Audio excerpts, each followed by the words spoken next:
19h45 dans nos studios. Bienvenue à tous, voici le sommaire.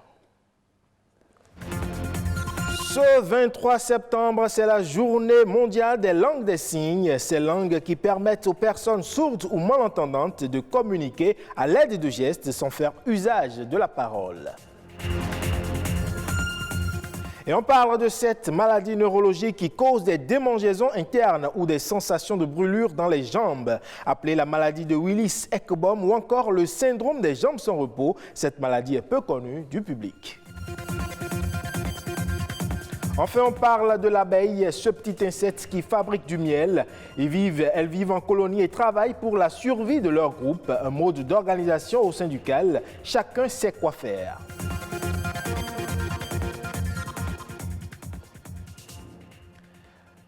Démarrons ce journal par ce trésor qui casse la barrière de la seule parole. C'est la langue des signes. Elle est reconnue comme l'outil par excellence de communication avec ou entre personnes handicapées auditives. Pour ces personnes, c'est d'ailleurs le seul modèle linguistique véritablement approprié qui leur permette un développement cognitif et psychologique. Aujourd'hui, 23 septembre, journée internationale des langues des signes. L'occasion nous est donnée d'en découvrir un peu plus sur ce langage un peu particulier. Bonjour. Avec des mots principalement formés de mouvements de main, de bras et de tête, le langage des signes ne nécessite pas forcément d'être sourd. Nombreux sont ceux qui, par leur profession ou leur vie, sont en contact avec des personnes handicapées auditives et qui apprennent ce langage. Aujourd'hui, nous constatons même qu'il y a certaines personnes qui sont intéressées et qui décident d'elles-mêmes se faire former en langue des signes, bien qu'elles ne soient pas sourdes, qu'elles ne soient pas malentendantes.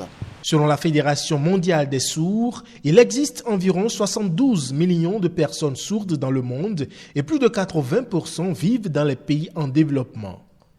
Au Bénin, le facteur socioculturel demeure le frein le plus important à une bonne prise en charge des enfants frappés de déficience auditive. C'est vrai, quand même vous êtes un sourd et que vous allez par exemple à la banque, c'est arrivé déjà une fois, que vous voulez remplir un feuillet de votre chèque, vous demandez le bic de celui qui est là. Dès qu'il sait que vous êtes personne handicapée auditive, il refuse de vous laisser son écritoire pour la simple raison que jusque-là, il a pensé que que le handicap, n'est-ce pas, que porte le sourd est contagieux. Heureusement, leur intégration socio-professionnelle n'est plus un problème majeur. Depuis que l'inclusion a commencé par faire surface, où la personne handicapée peut se rendre dans la même école et dans la même classe que la personne entre griffes valide, ces genres de stigmatisation ont diminué un tout petit peu. Le même programme qu'utilise l'encadreur dans l'école ordinaire, c'est à ce même programme qu'est assujetti l'enfant sourd qui commence l'école. Il apprend donc à parler et il parle donc sa langue, si je puis m'exprimer ainsi, sa langue qui est la langue des signes. Aujourd'hui, la langue des signes est vue comme n'importe quelle autre langue parlée. Le journal télévisé de la chaîne nationale est traduit en langue des signes pour permettre aux personnes sourdes et malentendantes aussi de le comprendre. Comme nous avons l'alphabet en langue française, il y a aussi l'alphabet pour la langue des signes. Par exemple, vous avez A, B, C, D, E, F, G, H, I, J, K, L, M, N, O, P, Q, R, S, T, U, V, W, X, Y, Z. Que l'on soit sourd ou malentendant ne signifie donc pas que l'on n'a pas son mot à dire ou que l'on n'a pas le droit de s'exprimer. Parlons à présent de cette maladie énervante qui interdit de se reposer et qui empêche même de dormir. Ces symptômes vont des impatiences ressenties dans les jambes, parfois dans les bras, aux spasmes qui montent dans les chevilles et qui obligent l'individu à bouger ou à marcher afin de trouver un peu de soulagement. Appelée la maladie de Willis-Ekebom ou encore le syndrome des jambes sans repos, cette maladie est peu connue du public. Émile Azokuta nous en parle dans cet élément. Le syndrome des jambes sans repos, appelé aussi impatience dans les jambes ou encore impatience nocturne, est un trouble neurologique qui cause un besoin irrépressible de bouger les jambes. Environ une personne sur 10 en souffre. Selon des études épidémiologiques faites par l'Organisation mondiale de la santé, les manifestations varient selon l'organisme de chacun. Je gigote parfois quand je suis stressé ou bien je suis énervé, quelque chose m'énerve par exemple, ou je suis en train de réfléchir à quelque chose. Je ne commençais pas à sentir cette affaire quand mes enfants ont commencé à grandir. Chez moi, c'est quelque chose, c'est une manière de me rappeler des faits passés, quoi. Oui. Je ne sais pas si c'est une maladie en quelque sorte. C'est au fait quelque chose qui ne nous prend pas mes gardes.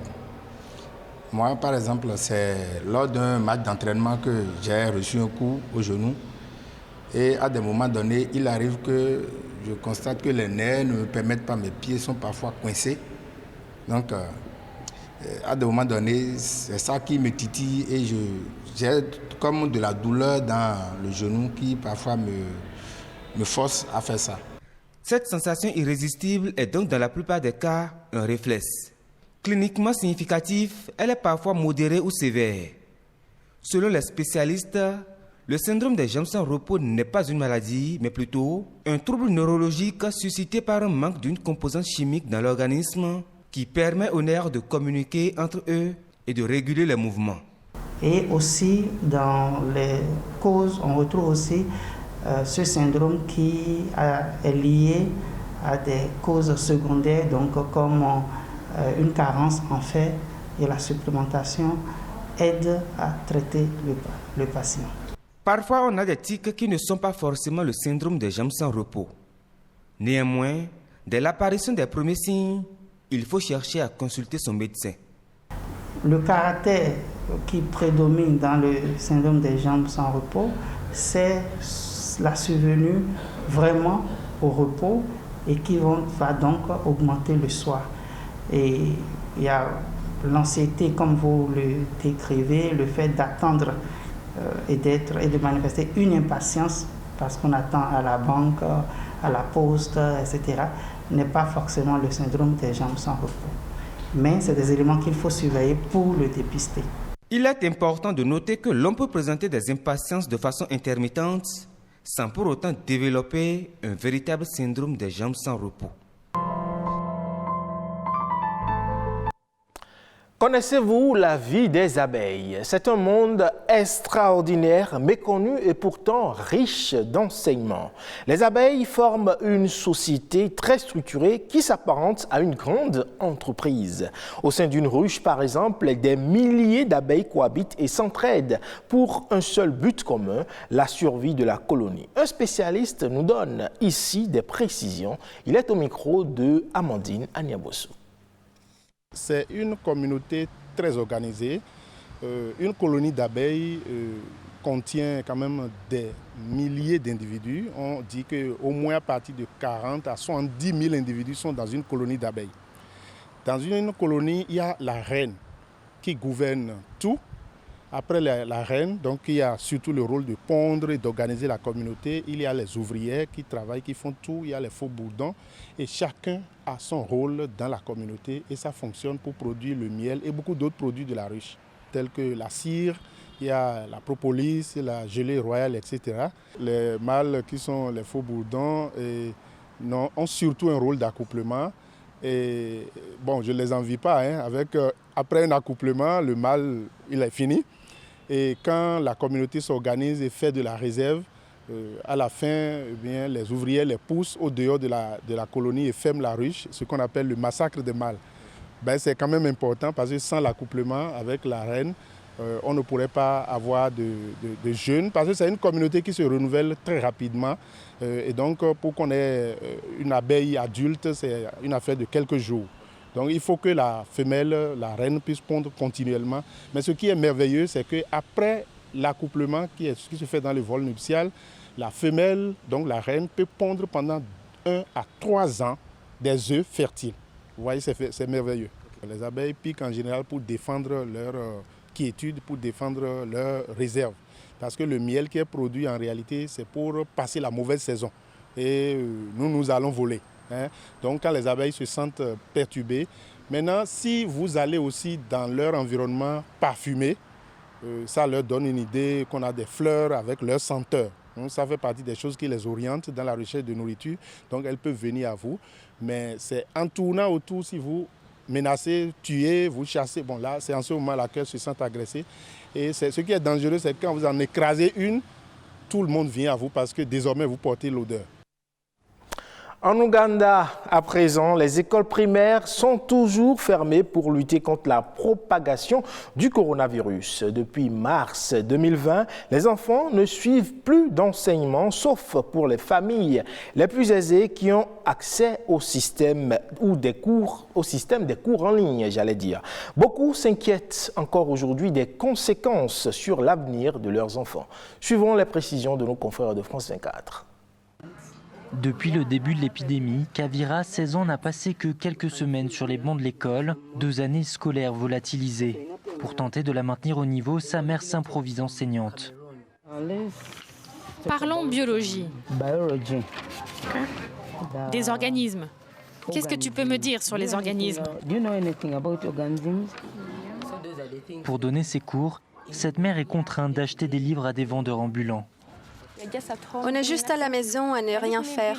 Et même si je veux prendre de l'avance sur mes cours, sur mes prochaines leçons, j'ai besoin d'explications de la part du professeur. Aujourd'hui, Petronila craint pour l'avenir de ses enfants. Elle a perdu l'envie d'étudier. Même mes plus jeunes enfants, ils voient que les gens ne font rien. Je crains qu'ils prennent de mauvaises habitudes dans la rue. Des habitudes qu'ils n'avaient pas avant. La situation économique des professeurs devient précaire. On me dit que les professeurs ont tardé à toucher leur salaire ces derniers mois. C'est vrai? Nous perdons des ressources humaines, nous allons perdre des enseignants expérimentés. Nous allons perdre de bons enseignants. Les autorités, quant à elles, veulent éviter un nouveau rebond épidémique. Il est toujours nécessaire de garder les écoles fermées. Mais quand nous les rouvrirons, on ne pourra pas faire revenir tout le monde d'un coup. Nous procéderons à une réouverture progressive, classe par classe, en alternance. Aucune date n'a pour le moment été fixée quant à la réouverture des écoles. Pour y parvenir, les autorités misent sur la vaccination des professeurs. Et on reste au plan international pour aborder l'actualité dans les autres pays. C'est Eco-Inter, une signature de Rodrigue Babaguito.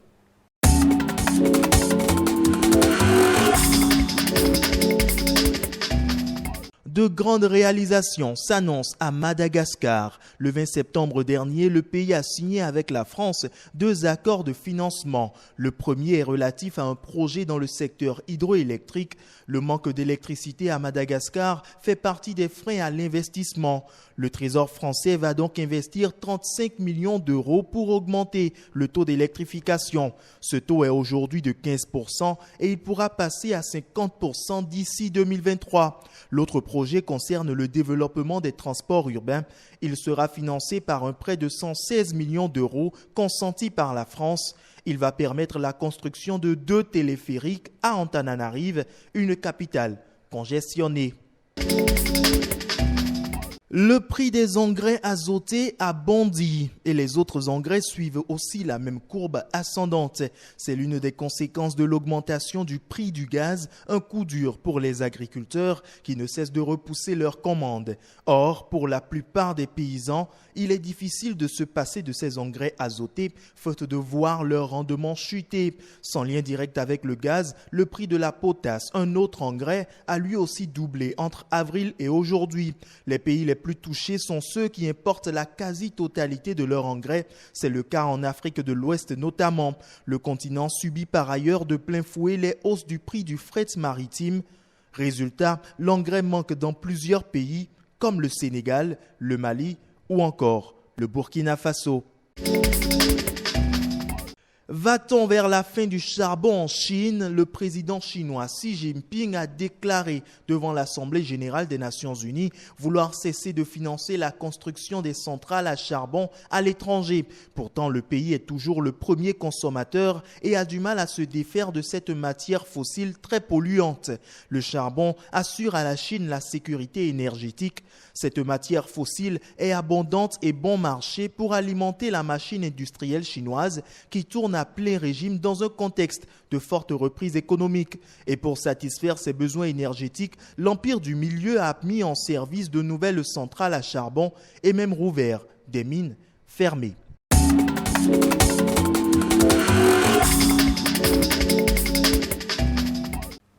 Et c'est tout pour ce 19h45. Merci pour votre aimable attention. Vous pouvez retrouver cette édition en replay sur le site de l'ORTB, www.ortb.bj. Portez-vous bien et à la prochaine.